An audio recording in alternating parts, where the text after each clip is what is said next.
Okay, so when I did my video reacting to the Watcher apology and kind of the revamping of what the Watcher TV streaming platform will be moving forward, I mentioned how people were pointing out that, over the weekend, kind of in response to all the backlash that was happening, Watcher hadn't said anything. But people pointed out that, hey, Sara Rubin, who is the wife of Shane, and if I remember correctly, she was also at Buzzfeed. And if you are a Puppet History fan, she has been a guest on there several times. But she posted something on Tumblr, and I'll put it on screen now. Check out watchertv.com. I get people don't like to pay for things that were once free, but paying people fairly and making a survivable living while making cool things is hard, even with ads. I think what the fellas are cooking up will be well worth it, to be honest. And apparently, people who were responding to this Tumblr post, honestly, I didn't even know Tumblr was still a thing. I'm not trying to, throw shade at Tumblr. I just didn't know it was still a thing. But basically, people who were responding to her post and kind of disagreeing with her sentiment, saying that, similar to Steven saying that $6.99 is a price anybody can afford, she was blocking them. And then people were saying that there were employees, or at least one employee on Instagram, I guess in the comment section of the Watcher post that, announced the change, calling people spoiled brats and whatnot. I wasn't able to find those or screenshots, but, people on Twitter were saying that was happening. And, kind of in conjunction of the shift to watchertv.com, Steven posted, either a post about, getting another Tesla, or posting about trying some expensive food like the day of or the day before the huge announcement, talking about money and whatnot. So, yeah, in terms of the rage towards Sara, the post that, I showed you earlier, people felt it was insensitive because it's like, hey, don't complain because I think these guys are cooking up something good. It'll be worth the cost because we want to pay everybody fairly and whatnot.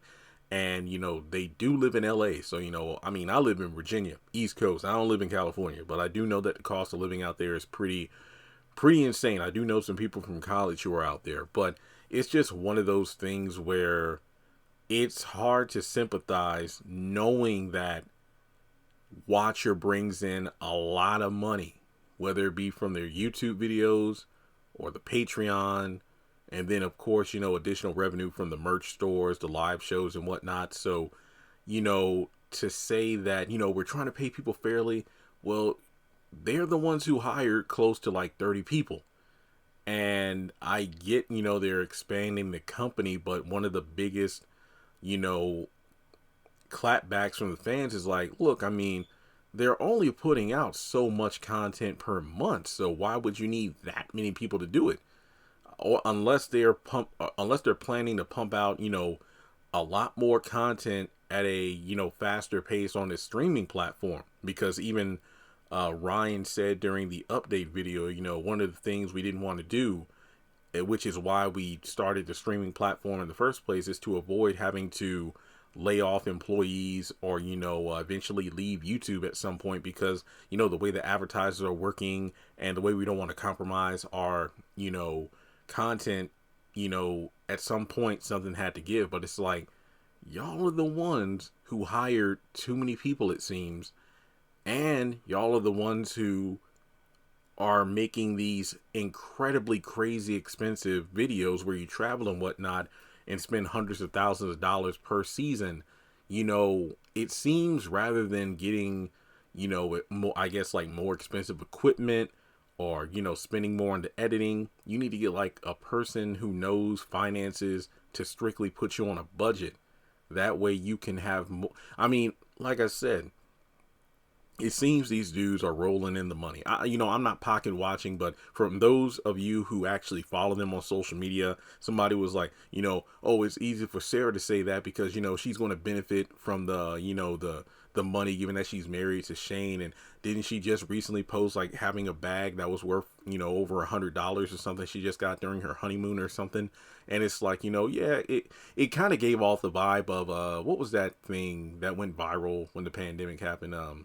Gal Gadot. Gal Gadot and like a bunch of celebrities were singing that song, and it's like we're all in this. It wasn't High School Musical, but it was kind of like a song about how everybody's in it together. But it's like, I mean, y'all are sitting up in your mansions or in your swimming pools, whereas the everyday common person doesn't know if they're going to have a job the next day or be able to make rent or buy food because jobs were shutting down and people hadn't adjusted to the working from homes environment, so their companies didn't know if they can keep them on. But yet here you are in your $1 million mansion telling us how we're all in this together, when it's like, nah, just singing the song ain't gonna do nothing. So it's not like they're struggling for money. It just seems like Watcher was getting so much money, yet they were blowing it on the wrong things. So why would I want to hear your rationale about how, hey guys, it's really not that hard to pay $5.99 a month because we're trying to pay these guys fair and make cool stuff. But it's like, you're making cool stuff, you're making a lot of money, but now you want to take more of our money in order to access what was once free. So it's one of those things where, yeah, I can see why the backlash was happening, but it's pretty crazy. I think that there are probably even more layers to this, but I just really would love to see what was going on over the weekend at Watcher Entertainment, because I know it couldn't have been good.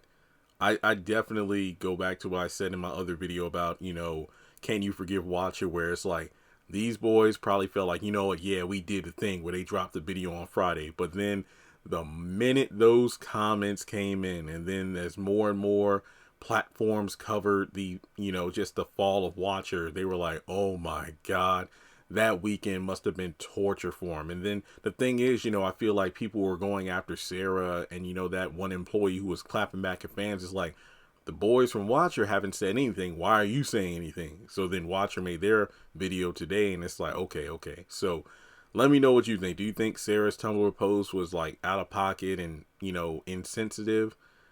Did she deserve the backlash? But like I said in my other videos, just give it a few days. Nobody's even going to remember this whole thing. It's just crazy to me. But yeah, all I got to say is this. Watcher, man, hopefully y'all don't do anything like this again. And I mean, one of the positives here, if you're like a business owner or a content creator, or you have any sort of business where you are literally made from the people who support you, take this as a lesson. Don't bite the hand that feeds you. And it's like, if you're getting money from people to support you, don't try to take advantage of it by cutting off your services that were once free and then put it behind a paywall. At least not without any sort of announcement, or at least getting fan feedback first from your consumers. But let's talk about it more in the comment section below. And dang, people were catching strays, man. People were literally catching strays over this. It's like, sometimes people underestimate the power of shut the fuck up. Seriously, just saying.